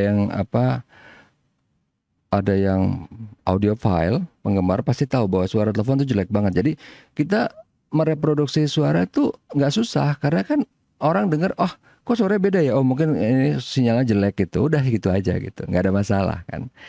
Itu dia, makanya kalau suara tuh nggak terlalu ini beda. Kalau misalnya telepon itu suaranya high quality itu gampang, itu jadi susah. Sekarang itu kan karena telepon suaranya jelek jadi nggak masalah, orang salah-salah dikit nggak kelihatan, nggak kedengeran gitu. Itu yang membuat kenapa suara tuh agak lebih gampang gitu kan. Jadi bahkan pitch, noise, apanya semua lebih gampang untuk direproduksi karena kalau cacat nggak bakal kedengeran, nggak bakal ditemukan dengan mudah karena kualitas suara handphone pun jelek. Dan lagi orang sebenarnya jarang sih pakai telepon ya. Come on man, 2024 masih pakai telepon gitu kan. Karena lebih cepat, lebih enak pakai WhatsApp karena kita bisa ngelakuin apa yang lain cepat gitu kan. Sebenarnya kalau telepon kita harus nemplok di sini, harus terpaku, nggak bisa ngapa-ngapain ya kan. Nah itu dia. Cuman ini sebenarnya sih bisa bikin orang lebih takut gitu, harusnya ya, harusnya. Karena kalau bisa dibuat kayak gini berarti reproduksi jadi jauh lebih gampang gitu. Karena kalau kalau cuman pakai kualitas yang sekarang itu masih kelihatan gitu ya kalau video call ya. Walaupun kayaknya jarang, belum ada penipuan pakai video call yang saya lihat gitu ya. Yang paling gampang itu penipuannya ya udah dia nggak usah menduplikasi, dia tinggal bilang dia dari polisi gitu kan ya enggak. Dari polisi, dari anu nipu apalah gitu kan ya. Itu lebih efektif. Ya bukan berarti bagus ya, tapi lebih efektif daripada repot-repot gini. Ini kepakainya di mana sih? Spionase ya enggak gitu kan. Tinggal bilang, "Saya presiden, luncurkan nuklir segera." Iya loh kayak di film. Itu maksudnya. Jadi ini lebih kepake di spionase atau apa gitu ya. Cuman ini tetap presents a threat. Maksudnya apa? Privacy. Jadi eh jadi ntar tiba-tiba misalnya kalian orang terkenal gitu kan. Kalian sebenarnya nggak ngomong A, tapi tinggal dibuat videonya kalian ngomong A, oh video langsung kelihatan gitu kan. Ya walaupun kalau di Indonesia caranya super-super gampang, tinggal bilang, oh handphone saya dibajak, udah selesai. Walaupun emang dia yang bikin, komputer saya dibajak, udah selesai gitu kan. Tinggal bilang kenapa, sekarang di mana, kapan dibajak ya, kok bisa dibajak, emang lo nggak pegang, emang lo nggak ini gitu. Cuman kita kan, ya sudah selesai urusan gitu kan, nggak masalah. Nah itu dia yang jadi kalau saya lihat di sini ini nggak terlalu jadi threat tuh apa sih? Ancaman kalau di kita karena penipu kita lebih simple minded gitu kan. Udahlah, tinggal bilang aja dari polisi, bentak-bentak dikit biar takut gitu kan. Atau mungkin polisi beneran gitu kan, tinggal tembak ke atas door tiba-tiba kena orang gitu kan. Kayak yang naik motor lewat jeger gitu. Enggak kok saya nembak ke atas, kok mati dia? Ya sudahlah mau gimana? Mungkin dia motornya terbang apa gimana gitu kan. Oke, sekarang kita balik lagi ke sini. Yang tadi kita udah lihat bahwa kemampuan avatar mereproduksi gambar, video dan suara itu sudah mendekati sempurna belum ya? Kalau kalian melihat yang mendekati sempurna di film itu karena editingnya perlu berapa ratus jam gitu ya. Contoh yang paling gampang itu kan adalah Indiana Jones, Dial of Destiny. Sementara aktornya Harrison Ford udah tua banget tapi dibikin di situ masih muda. Kalau zaman dulu kan tinggal bikin pakai stuntman kan, atau tinggal pakai makeup. Kalau ini enggak, ini benar-benar CGI. Jadi dibikin dianya lagi muda, dia bisa loncat-loncat, dia tendang-tendang nggak apa-apa. Padahal kan kalau yang udah tua ditendang patah-patah kan. Dia bisa lompat, bisa anu. Dan ini yang saya bilang kenapa ini bisa jadi golden, kenapa? Hebat dong. Jadi kalau zaman dulu kan yang namanya bintang film cuma bisa membintangi satu film. Kalau ini bisa serentak dong, 4 film sekaligus bisa dia. Lompat dari planet Mars ke bumi bisa dong, nggak patah-patah gitu kan karena CGI kan. Ditembak-tembakin pakai meriam nggak apa-apa gitu kan. Kalau sekarang itu pakai stuntman, kadang-kadang stuntman banyak yang mati kan. Kalau mau lihat yang paling gampang, stuntman banyak mati di mana? Film James Bond. Film James Bond banyak banget stuntman mati gitu kan. Nah, kalau ntar udah enggak, karena udah pakai avatar gitu kan, pakai CGI. Orangnya dilindas kereta nggak apa-apa, diapain nggak apa-apa gitu kan. Maksudnya nggak mengancam kehidupan orang sebenarnya karena dia pakai CGI gitu. Nah itu bisa asik kan, tapi dari sisi bintang filmnya juga asik. Gue bisa langsung bintangin 10 film sekaligus atau berapa, tinggal masalah pengisi suaranya aja gitu yang capek gitu ya. Ianya maksudnya kayak Tom Hanks gitu kan ngisi suara di Toy Story atau apa gitu kan. Walaupun mukanya gak pernah kelihatan tapi dia juga jadi terkenal kan. Everybody knows him gitu kan waktu Toy Story-nya meledak booming di pasaran. Itu dia maksudnya. Oke, sekarang kita lanjut lagi. Jadi ini yang tadi saya bilang, satu lagi, ini yang sering Kemarin termasuk sempat diomongin dari ada mahasiswa gitu yang nanya ya, Pak, ini yang kita lakuin, project ini, apa ini yang dimaksud big data? Data science. Saya agak susah tadi yang ngejelasin gimana ya. Maksudnya, karena jawabannya itu bisa jadi satu kursus sendiri gitu kan. Gimana ngejelasinnya singkat cuma dalam berapa baris kalimat di WA gitu kan. Saya bilang, bukan, ini bukan data science. Ini adalah data analytics. Dari data analytics ke data science, kemudian ada lagi yang namanya data engineer. Nah, itu juga yang sering dipertukarkan oleh perusahaan dengan sengaja. Kenapa? Karena gini, karena ini kan ada yang namanya data analytics. Kemudian di sini ada data science. Nah, kemudian di sampingnya, di sini di mana ya? Sebenarnya di sinilah karena kita emang nggak terlalu banyak kenal. Ini adalah namanya data engineer. Nah, data analytics ini kita mengolah data yang bisa dihitung. Jadi data 1 juta baris, 10 juta baris, 100 juta baris, 100.000 itu bisa dihitung. Kita bisa ngolah at least pakai Excel atau pakai tools yang lain. Itu data analytics. Jadi kalau di data science kita nggak terpaku, kita nggak peduli, kita nggak pernah mikirin, filenya ukuran berapa, nggak pernah kita mikirin. Nih yang paling gampang, kalau kalian subscribe ke Netflix atau Disney World atau Disney Plus atau Hulu atau apa yang kalian streaming, pernah nggak sih mikirin, filmnya ukuran berapa? Nggak pernah kan? Kenapa nggak pernah? Ya sama kayak data science. Dia nggak pernah mikirin. Mungkin ukurannya 100.000 juta miliar triliun terabyte. Who cares? Kita cuma streaming, man. Itu maksudnya. Jadi kalian waktu streaming kan nggak pernah mikir. Oke, gue cuma mau streaming Full HD. Oke, gue streaming 720p. Oke, gue streaming berapa? 2K, 4K, 8K. That's it. Selama bandwidth kita masih bisa, udah kita enjoy aja ya nggak? Sama kayak data science. Dia nggak pernah mikirin, bahkan itu sama sekali nggak kepikiran karena dia nggak pernah care, dia nggak pernah even consider itu ukuran berapa karena dia streaming. Sama kayak kita. Ya itu kan kayak kalian coba ngapain mikirin, gue lagi mau nonton film Lord of the Ring, gue pengen bungee watching gitu kan. Mikirin gak sih, gue harus download berapa giga? Enggak, nonton aja. Beda kalau kayak kita download dari torrent gitu kan. Wah, 4 giga. Itu yang biasa ya, Full HD. 720p aja deh, 700 mega. Atau misalnya, 4K, 20 giga. Sempet gak ya, kuat gak ya bandwidthnya? Kuat gak ya harddisknya gitu kan? Kalau ini enggak, karena itu dia. Jadi, data analytics yang dilakukan di project kita sekarang masih di sini. Kemudian berikutnya ada yang namanya data analytics di mana kita memproses itu secara streaming. Jadi kita nggak memutus aliran, kita memproses real time sambil jalan. Kita bikin algoritmanya, kita bikin modelnya, kita bikin apanya, kita ngetes kemudian di situ juga secara real time. Baru kemudian modelnya kita deploy. Itu dia si data science. Jadi makanya kenapa kalau di perusahaan itu dengan sengaja dipertukarkan supaya apa? Dia mau meng-hire dengan gaji data analytics tapi mengerjakan kerjaan data science. Biasalah namanya bisnis ya, namanya juga usaha, orang pengen duit kan. Tapi itu yang sering terjadi. Jadi kalau di perusahaan mereka bukannya bego, sengaja. Wah, kok dipertukarkan gini ya gimana? Lu gaji misalnya gini, untuk data analytics let's say gaji 5 sampai 8, ini yang paling bawah yang masih junior yang fresh, 5 sampai 8 juta. Kayaknya sekarang lebih sih. Ini yang terakhir saya tahu. Tapi kemudian kerjanya nyerempet-nyerempet ada yang kesini. Ntar perusahaannya Belgia aja gitu kan, belaga gila. Emang iya? Enggak kok. Ini bukan data science gitu kan. Tapi ada. Kalau misalnya udah involving bikin model, udah bikin apa, itu sebenarnya udah kerjanya data science. Even misalnya datanya bukan streaming, tapi tetap aja bikin model, bikin apa, itu udah masuk ke data science.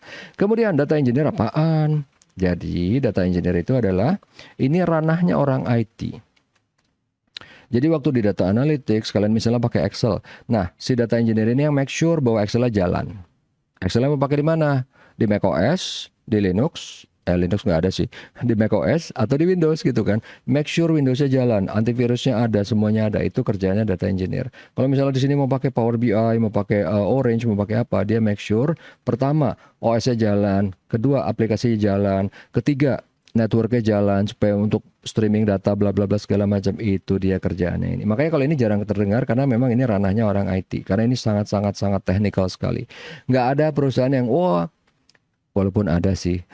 Jadi perusahaan nggak mungkin nekat gitu dia meng-hire data analyst untuk kerjanya engineer. Tapi yang bisa dilakukan perusahaan apa? Dia meng-hire orang IT as data engineer, cuman Belgi bilang, kamu sekalian ya menganalisa ini di Excel, kamu sekalian misalnya bikin model, kalau sampai ke sini sih udah keterlaluan, walaupun bukan berarti nggak mungkin. Jadi yang ada orang IT yang di-hire kemudian suruh ngelakuin ini dan ini. Kalau di orang biasa, dia dari sini belaga gila disuruh ngelakuin science, data science gitu loh. Nah, itu challenge-nya bukan apa-apa. Jadi ini yang terjadi juga kemarin waktu di apa namanya ya, breaching data ya. Breaching data di bank, di perusahaan besar. Apa itu?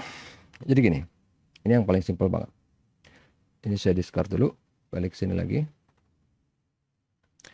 Oke, jadi yang sangat menyedihkan itu apa? Waktu yang kejadian di bank yang kemarin yang kalian pasti tahu lah ya, beritanya banyak. Kita tahu ada yang namanya cyber security, oke? Dan saya udah bikin video itu di YouTube panjangnya 4 jam. Bukan berarti harus ditonton semua, tapi itu sebagai referensi gitu. Kalau kalian tahu ensiklopedia, tahu kan, tebel banget. Kan kita nggak gila gitu baca halaman per halaman, enggak. Kalau ada yang kita perlu lihat di halaman berapa, di apa, yang A, yang B, yang C, anything. Nah, cyber security ada dan trainingnya udah ada di mana-mana gitu. Cuman yang jadi masalah apa? Yang jadi masalah gini.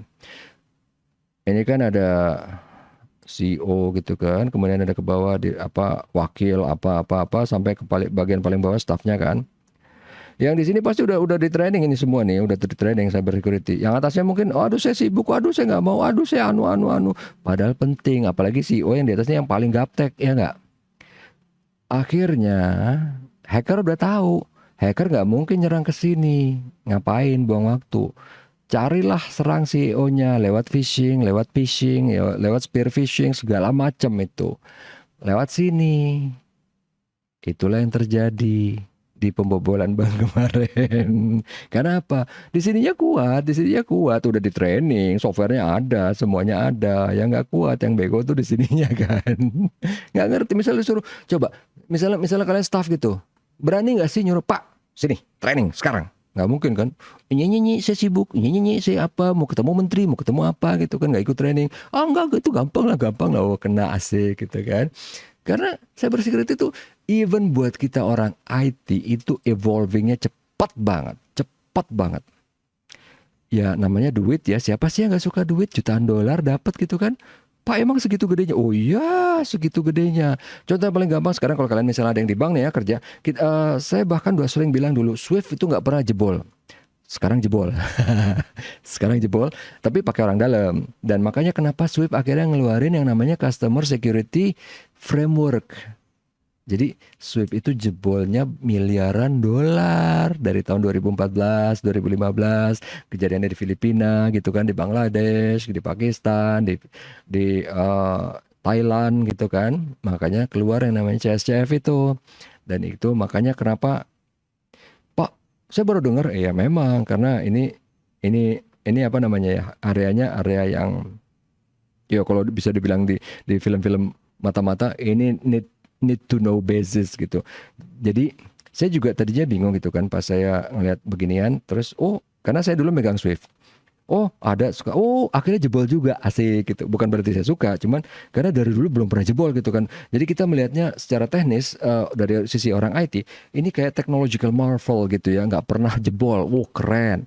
Begitu jebol, asik. Bisa jebol. Gimana caranya? Ya ternyata caranya kayak James Bond biasa gitu kan, cuman pakai phishing. Yang kena pasti siapa sih? Ya dari CEO lah. Ya kena dari situ. Cara-caranya gimana? Makanya akhirnya diperkuat di situnya. Dan ini ilmunya mahal sekali. Jadi waktu saya iseng, saya pelajarin sampai habis gitu ya, sampai selesai semuanya. Ternyata pas lihat kok di Indonesia nggak ada trainingnya. Di luar negeri aja trainingnya itu bayarnya $30.000 gitu kan. Oh wajar, makanya kenapa di Indonesia nggak ada. Karena ternyata emang rumit sih enggak menurut saya ya, karena saya suka ya. Jadi ini menggabungkan antara cyber security dengan Swift dengan IT. That's it, itu aja. Ya walaupun akhirnya jadi arsitekturnya dibeda-bedain, semuanya dibedain. Ini mau yang kelas apa? Kelas A1, kelas A2, A3, apa kelas B atau kelas apa gitu ya. Nah, cuman dari sisi arsitektur dibedain, baru ntar ternyata di bawahnya berbeda semua ya. Tinggal itu aja sih.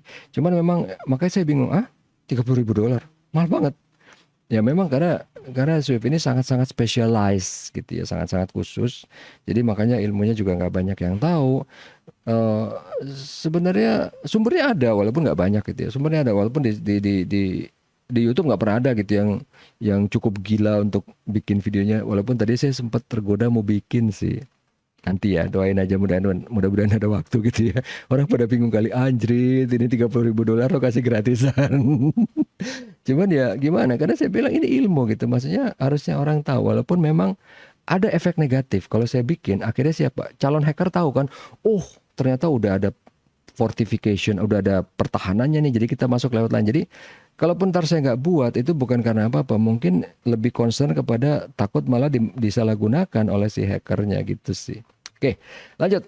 Nah, ini oke. Jadi ini adalah, saya akan menganggap ini adalah bagian akhir-akhir dari si pertemuan kita yang sekarang, karena memang walaupun di sini nih sebenarnya masih panjang ke belakang, tapi intinya semua ngomonginnya itu adalah hal yang ini berkutatnya tuh di sini. Jadi pertama gini yang pasti ya. Tadi kita udah ngomongin sedikit mengenai privacy and security gitu ya, masalah apa Consumer Protection Act di Economic of Europe, di Amerika belum ada, sama kayak kita sih Indonesia. Undang-undang ITE itu lebih banyak melindungi bisnis bukan melindungi consumer. Nah, analytical challenge itu yang tadi saya bilang mengenai bagaimana bahkan even praktisi IT lah ya, yang bahkan nggak bisa membedakan antara AI, ML sama DL gitu ya, bahkan mempertukarkannya dengan sangat mudah, which is itu fatal sebenarnya. Cuman ya udahlah, nggak apa-apa, it's just letters kan, cuman huruf, cuman angka, walaupun efeknya sangat fatal ke belakangnya. Analytical challenge. Kemudian kalau masalah technical challenge itu masalah dari si infra. Jadi kalian mau doing some big data gitu, harus ada infranya. Even kalau misalnya nggak ada bisa, walaupun bandwidth internetnya harus lumayan ya. Nggak harus gila, nggak harus 1 gigabit gitu, nggak. 20 megabit per second cukup, bisa. Bukan cukup ya, bisa. Human resource ini yang tadi kita bilang dari sisi orangnya, either itu dari sisi either itu dari sisi umum ataupun dari sisi usernya, itu gimana gitu kan. Dari sisi umum ya, ekspektasinya jangan terlalu tinggi. Maksudnya paling nggak harus tahu AI bisanya apa, nggak bisanya apa gitu kan. Nah kemudian kalau dari sisi skill praktisi itu harus at least sering-sering mengupdate yourself. Kita belum ngomongin upgrade loh. Upgrade tuh penting, tapi update yourself aja deh. Bahwa sekarang misalnya chatbot udah versi berapa? ChatGPT udah versi berapa sih? Oke, 3. Apa bedanya 3 sama 4? Kemudian kenapa ada 3.1? Itu kalau emang praktisi gitu kan. Kita misalnya udah ngomongin, oke, Gemini. Kenapa Gemini ada? Kenapa Gemini itu bukan barang baru? Gemini itu udah lama. Kenapa dulunya fail? Kenapa bahwa Microsoft itu udah pernah bikin kayak ChatGPT dari zaman dulu, tapi kenapa fail gitu loh. Dan terus kemudian misalnya kemudian kenapa Microsoft bikin Pilot, apa itu, dan kenapa misalnya ada Midjourney, ada DALL-E, kemudian ada lagi generative video, kemudian kenapa sekarang tiba-tiba kepake di mana-mana, kayak Canva ada AI-nya, Google ada Google Search ada AI-nya, Brave Search ada AI-nya. Kenapa? Apa implikasinya? Hasil search-nya sama apa enggak? Beda ya. Hasil search AI-nya antara si Gemini-nya Google sama Brave itu beda. Ntar beda lagi antara si Windows Copilot, beda lagi. Ntar yang lain beda lagi gitu kan. Kenapa? Ya dari datanya dong. Ya kan? Mereka punya akses datanya beda. Ya datanya beda, hasilnya beda gitu. Pak, bukannya hasilnya harus sama?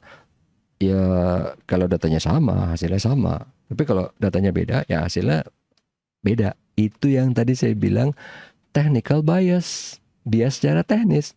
Ya nggak bisa dibilang. Maksudnya walaupun kita sebel misalnya bahwa itu salah, tapi ya gimana, mereka masukin datanya orang kulit putih semua, jadinya pas facial recognition ya yang dikenal kulit putih. Ya wajar, AI-nya nggak salah. Orangnya salah nggak? Ya nggak juga sih. Mereka masukin misalnya foto-foto keluarga, keluarga mereka kulit putih semua kan. Misalnya teman, tetangga, teman kantor kulit putih semua, ya udah itu yang dimasukin gitu kan. Kalau ntar mereka masukin foto-foto orang lain malah breaching privacy kan. Mereka nggak kenal tiba-tiba dimasukin, which is itu yang terjadi sekarang gitu kan dengan Adobe. Oh itu jadi kasus loh ya, banyak yang jadi kasus penjualan data atau apa. Jadi kalau kalian pengen tahu yang sekarang ini ya, kita udah bahas ini semua. Oke, ini bonus nih, ini bonus. Jadi gini, misalnya nih, saya tanya, Google itu termasuk perusahaan besar ya. Kemarin sempat terbesar, walaupun akhirnya dikalahkan oleh Microsoft, kemudian Microsoft dikalahkan oleh Apple gitu ya. Sempat jadi perusahaan terbesar. Emang Google jualan apa sih?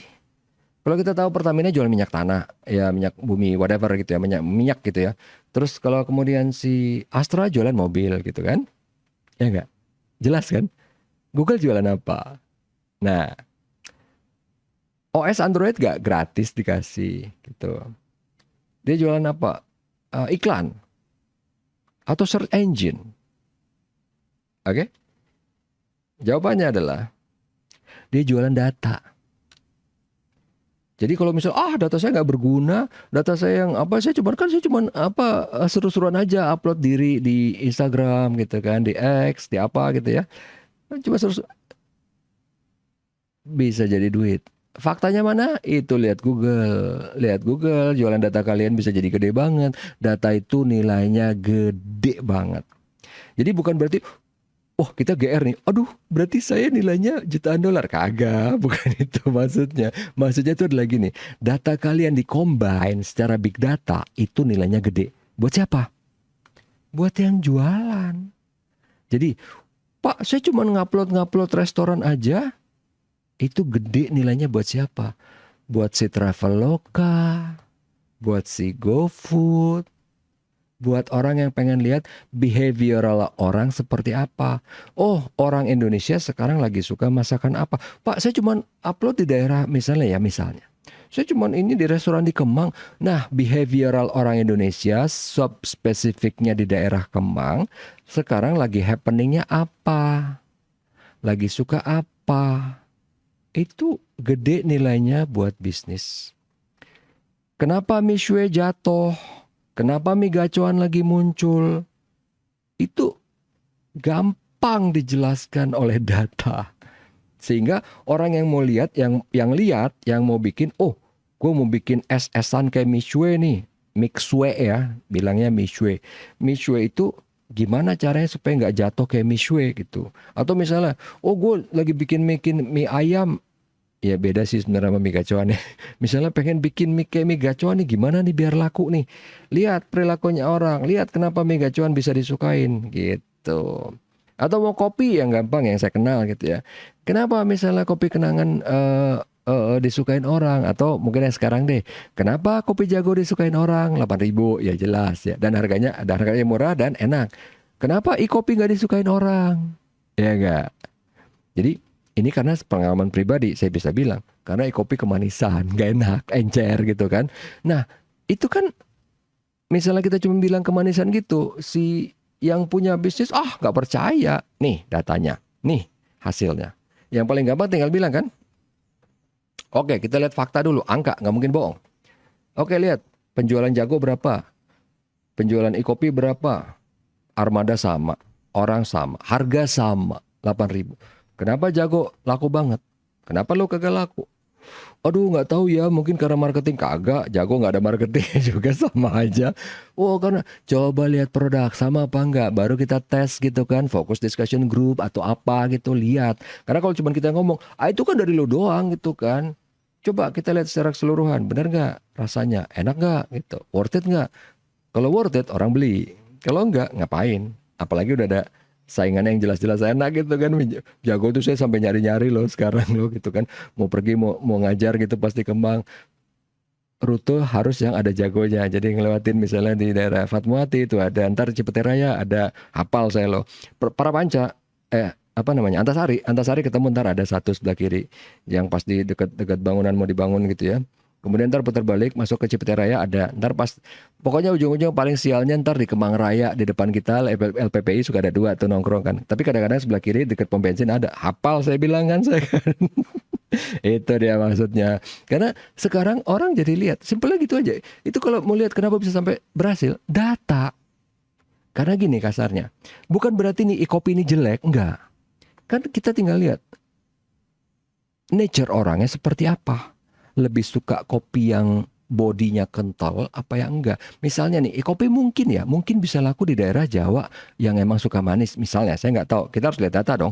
Misalnya kayak gitu, bukan berarti jelek. Tinggal kita lihat kan, oke datanya seperti apa, oke perilaku orang seperti apa. Perilaku kelihatan dari mana? Dari postingan sosial media. Yang postingan yang bagi kita kelihatannya remeh-temeh, nggak ada artinya, itu duit. Ya walaupun bagi orang yang bisa mengolah. Jadi makanya kenapa dibilang data mining ya, nambang. Kenapa dibilang data mining?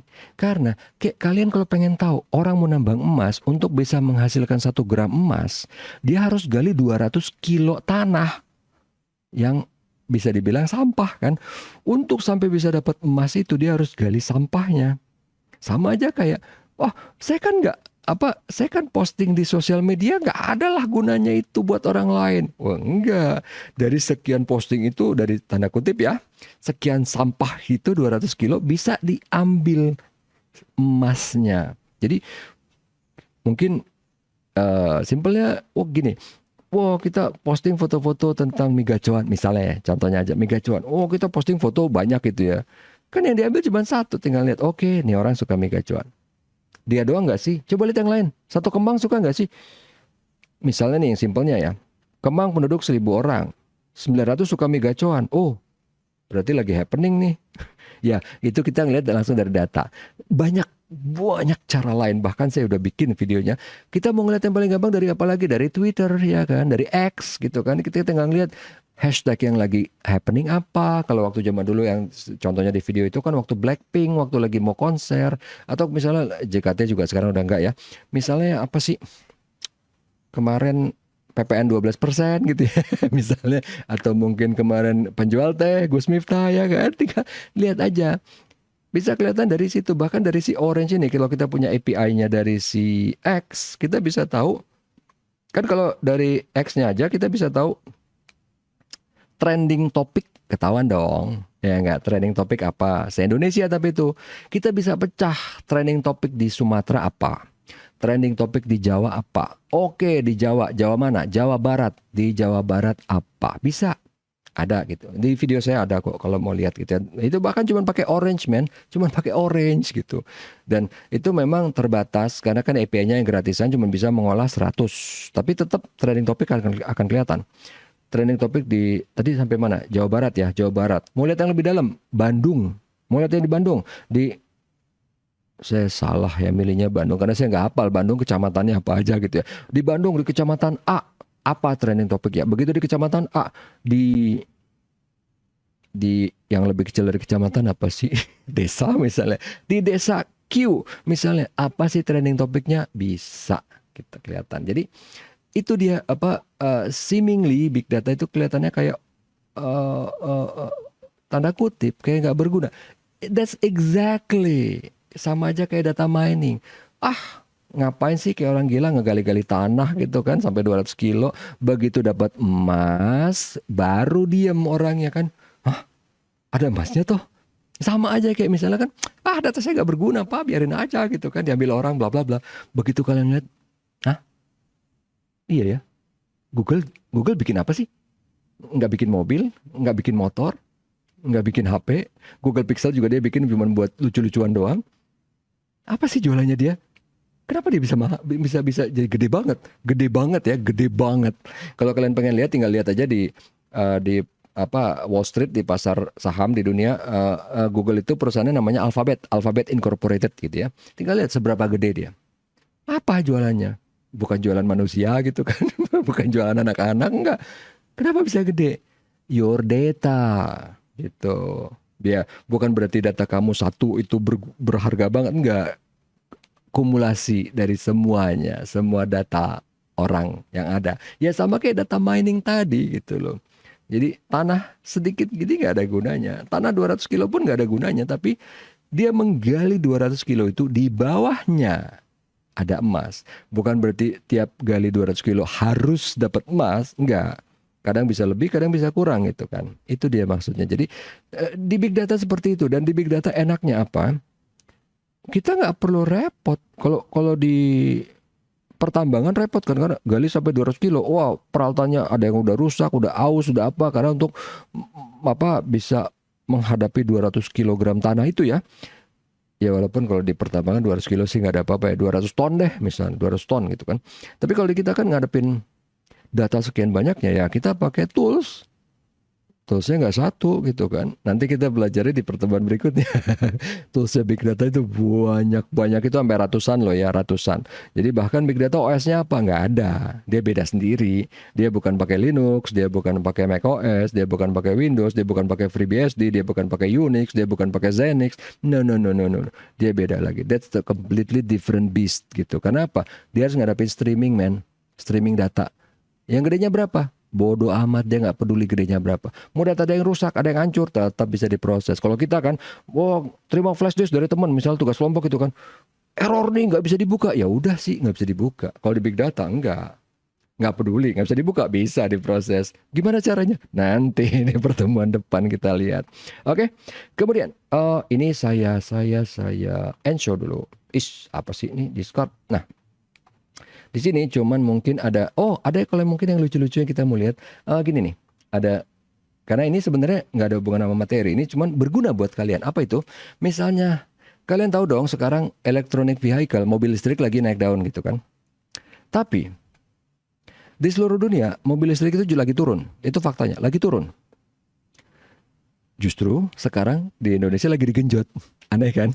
Jadi kenapa turun? Nanti saya akan bilang. Jadi seluruh dunia lagi turun, di Indonesia lagi digenjot. Istilahnya di seluruh dunia udah mulai jadi sampah, tapi di kita lagi dibanyak-banyakin. Coba aja dengerin radio.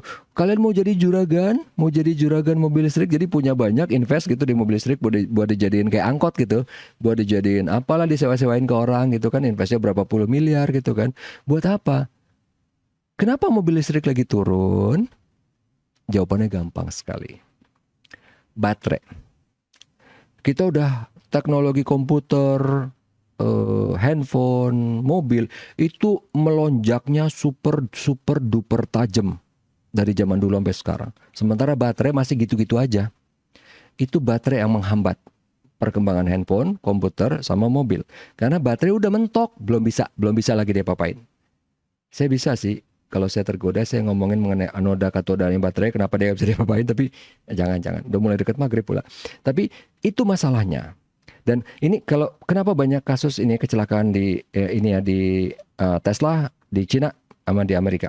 Karena memang datanya belum banyak kan. AI itu bisa pinter kalau datanya banyak kan. Kalau datanya belum banyak masih bego dia kan. Nah ini yang terjadi gitu loh. Jadi autonomous driving itu belum bisa membedakan antara misalnya gini. Ini yang sering kejadian di Amerika gitu ya. Kita tahu ada yang namanya overpass gitu ya. Ada jalan di atas jalan terutama tol kayak gini sering kan? Ya enggak? Nah, ini kan Tesla jalan lurus gini kan. Dia ngelihat ini dianggap overpass. Oke, ya udah nggak apa-apa, dia jalan lurus terus. Gitu kan, biasa dong. Nah, masalahnya yang waktu itu kejadian beberapa kali adalah begini. Ini ada truk melintang. Kecelakaan, truknya melintang. Ya enggak? Ada Tesla lewat. Dia kira ini overpass. Dia ngebut tetap, nggak ngerem, sedikit pun nggak ngerem, jeger, nabrak. Itu kejadian beberapa ada. Karena datanya belum banyak untuk melatih AI-nya. Itu dia tadi. Nah, tapi kenapa si mobil listrik itu sekarang lagi turun? Ya karena baterai belum bisa diapa-apain. Karena baterainya masih highly flammable, combustible, masih gampang meledak, masih gampang apa. Ya kita ngomongin kalau komputer, kalau handphone, oke lah. Come on man, mobil. Kena kerikil, kena debu, kena air, kena tanah, kena panas, kena dingin. Baterai itu nggak bisa digituin. Teknologi baterai yang sekarang nggak bisa digituin. Tinggal tunggu cepat atau lambat, dia pasti akan degradasi. Syukur-syukur nggak meledak. Jadi bukan berarti kalian harus takut. Cuman bahwa kita harus ingat aja bahwa teknologi baterai udah semana, baru segini. Baterai kita yang ada itu masih sama dengan baterai yang dipakai di tahun 80-an. That's it. Selesai urusan. Mau gimana? Sementara tahun 80-an itu komputer pertama kali RAM-nya itu masih 640 kilobyte. 640 kilobyte. Sementara kita moto sekali jepret itu aja udah 2 megabyte. Dulu itu masih 640 kilobyte. Belum ada hard disk, pakai disket. Disket itu masih 360 kilobyte. Tahun 80. Kelihatan kan beda bumi sama langitnya teknologi. Sementara baterai masih sama cuy. Jadi makanya kalau orang IT kita tahu gitu kan, bukan berarti jelek. Come on, yang pertama kali pakai mobil Prius tahun 90-an siapa? Orang-orang IT, karena mereka yang tahu gitu. Prius itu kan udah mobil listrik dari zaman dulu. Tahun 90-an orang gak ada yang pakai karena bilanglah mobilnya jelek bentuknya atau apa, tapi itu listrik yang pertama. Even mobil listrik yang pertama itu siapa sih? Tahu nggak? Mobil listrik yang pertama itu adalah mobil yang pertama kali ada di dunia ini. Mobil yang pertama kali ada itu adalah mobil listrik, bukan mobil bensin. Gitu. Jadi abis itu baru orang bikin, karena baterai zaman dulu masih jelek gitu kan, masih pakai kabel. Jadi masih kayak kereta listrik zaman dulu gitu, masih pakai kabel kemana-mana. Itu mobil listrik zaman dulu. Nah, kemudian akhirnya orang pakai bensin gitu kan, biar bisa wireless gitu ya. Nah, kemudian baru akhirnya datanglah kita ke 2024 sekarang. Nah, ini masih terjadi karena data yang kecelakaan di gambar ini. Dan industri mobil listrik lagi turun karena apa? Baterai. Karena sekarang gini, yang kejadian di Kanada sama Australia. Jadi mobil Hyundai yang kayak udah ada sekarang di sini, Ioniq 5 ya, Ioniq 5. Let's say ini saya nggak tahu pasti harganya berapa, tapi katakanlah misalnya harganya adalah $49.000 misalnya, $49.000. Ya karena di luar negeri kan murah. Kita kan kena pajak PPN barang mewah sehingga harga 2 kali lipat, 3 kali lipat. Harga $49.000 dapat mobil Hyundai Ioniq 5. Ternyata kemudian orangnya karena di luar negeri berhati-hati gitu ya kan, baterai itu ada pelindungannya. Pelindungnya itu adalah lempengan metal logam. Lempengannya itu cuman bukan penyok loh, cuman gesek-gesek kena kerikil. Wah, harus ganti nih. Karena dia sebagai pengguna yang baik gitu kan. Datang ke dealernya bilang, ingat $49.000. Datang ke dealernya, oh iya pak, sebenarnya sih nggak apa-apa. Cuman dealernya tinggal bilang, kan dia seneng kan. Yo pak, harus diganti. Walaupun sebenarnya nggak harus, orang baterainya nggak apa-apa. Yang kena cuma metal pelindungnya kok. Bapak harus ganti baterainya. Oke, baterainya berapa? $50.000. Orang mikir dong. Di mobil gue beli 49.000, lo suruh gue ganti baterai 50.000. Mendingan gue beli mobil baru, ya nggak? Ya masalahnya bukan itu. Akhirnya pemerintah turun tangan kan. Lo cost structure-nya gimana sih? Sampai kok bisa harga baterai mahal banget karena memang teknologinya nggak berubah dari dulu. Harusnya murah kan kalau nggak berubah dari dulu. Dia bilang oh karena susah dapatnya bla bla bla bla bla bla. Karena memang baterai itu karena teknologinya nggak berubah. Jadi di baterai itu mengandung apa sih? Kobalt sama nikel. Dua ini didapat dari negara yang penuh konflik, dari Afrika sama Indonesia. Emang Indonesia konflik? Enggak. Tapi konfliknya masalah HAM-nya, masalah hak asasi manusia. Kok bisa Pak? Di berita enggak?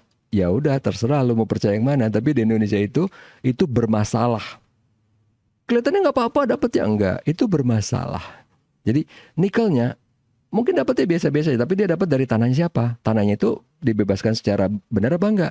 Makanya kenapa luar negeri nggak mau ngambil nikelnya dari Indonesia? Tara, nggak mau ngambil karena dia tahu ini ada hubungan sama HAM gitu kan, nggak mau ngambil. Kobaltnya juga gitu, kobalt yang di Afrika. Kalau di Afrika biasa lah, yang ngegali industrinya itu anak-anak semua. Jadi orang nggak, oh nggak, gue nggak mau juga. Itu yang bikin jadi masalah. Kenapa harganya mahal? Padahal teknologinya udah puluhan tahun yang lalu tetap mahal. Karena apa? Mereka masih terpaku dengan dua ini. Grafitnya murah, tapi kobalt sama nikelnya cuman di dunia ini cuman ada di beberapa tempat di dunia. Yang paling gede di Indonesia. Itu untuk yang nikel. Kobaltnya cuma ada di Afrika. Udahlah masalah, makanya mahal. Gitu. Makanya kenapa kok EV lagi turun Pak? Kan sekarang lagi hebat-hebatnya. Iya, baterainya yang masalah gitu. Oke, wah kayaknya malah udah deket lagi ke maghrib. Tadinya Palu saya pengen cuma ngomongin ini aja karena memang ini yang saya pengen kalian tahu gitu. Karena kan kalian sekarang udah kerja, siapa tahu ntar kan, aduh gue pengen nih beli mobil listrik ya, ada pinjaman dari kantor misalnya kan, hati-hati gitu. Jadi karena bukan apa-apa. Satu lagi nih yang paling simpel deh, misalnya kalian beli mobil listrik, emang menurut kalian ngisinya gimana? Ngecharge-nya. Kan kalau misalnya ngecharge di rumah mahal kan, kita harus bikin charging station di rumah kayak Tesla kan. Kalian ngisi bensin, berapa menit sih paling lama? Semenit. Kalian emang kalau ngisi ngecas, di Indonesia ngecas tuh belum high speed ya. Ngecas tahu nggak berapa lama? Ngecas satu mobil? Sejam. 45 menit sampai sejam. Kalian bayangin kalau antriannya ada 5. 5 jam nungguin. Lama memang, lama. Ngecasnya lama. Memang kalau di negeri itu ada yang namanya high speed charging, itu bisa 15 menit. Tapi coba deh bayangin, 15 menit. Kalian sementara ngantri kalau bensin cuman 1 menit. Maksudnya bukan ngantri ya, sorry. Ngisi cuma 1 menit, kan? Even ngisi 15 menit lama loh. Coba aja tungguin 15 menit. Nggak ngapa-ngapain. Lama itu. Apalagi kita harus nungguin 2 antrian di depan, 3 antrian depan. Itu dia yang harus dipikirin. Jadi mungkin kita, saya nggak terlalu peduli Pak, masalah HAM. Biar aja orang tuh mati. Nggak apa-apa. Tapi coba pikirin ngecharge-nya. Pas lagi ngisi bensin, ya istilahnya kita ngisi bensin. Ngisi bensinnya sejam mau nggak? Sejam nggak apa-apa, saya bisa nunggu sambil ngopi. Iya kalau lu paling depan cuy. Depan lu ada 3 mobil, lu 3 jam nungguin mau, ya kan? Itu aja simpelnya. Oke. Nah, makanya kenapa ada alternatif mobil-mobil lain yang namanya hybrid. Makanya kenapa Toyota itu laku hybridnya. Tiba-tiba kita lihat ada Suzuki ada hybrid, Daihatsu ada hybrid gitu kan. Kemudian even BMW dan Mercy ada hybridnya sekarang. Karena dulu Mercy mau bikin elektrik, akhirnya dia mundur, dia nggak mau bikin. Karena apa? Tara, karena baterai. Oke, sampai di sini ada yang mau bertanya, misalnya terutama mau bertanya masalah tugas atau mungkin mau bertanya masalah materi hari ini atau apa gitu. Kalau misalnya tidak ada yang mau bertanya, oke. Kita cukupkan kuliahnya sampai sini karena ini bentar lagi udah mau maghrib gitu ya. Terima kasih atas atensinya. Mudah-mudahan proyeknya bisa selesai, tidak ada hambatan gitu ya untuk kalian. Karena kan nanti proyeknya itu adalah pengganti UAS ya. Jadi nanti presentasinya akan dilakukan di pertemuan terakhir. Jadi bukan di waktu UAS-nya ya. Jadi di pertemuan terakhirnya. Di pertemuan terakhir kalau saya nggak salah pertemuan ke-15 gitu ya. Dilakukan secara mendingan offline, karena kalau online takutnya ntar itu jauh lebih berat loh kalau online, karena bikin panik. Kita udah siap semuanya, tiba-tiba kamera mati, tiba-tiba komputer panik, yang tadinya ada di otak langsung hilang semua, langsung panik. Makanya kasihan gitu kan, mendingan yang offline aja lebih gampang. Oke, kalau tidak ada pertanyaan, terima kasih atas atensinya. Sampai ketemu lagi di minggu depan. Masih ada satu lagi yaitu tentang tools big data. Assalamualaikum warahmatullahi wabarakatuh. Tetap sehat dan tetap semangat. Waalaikumsalam. Terima kasih Pak. Sama-sama.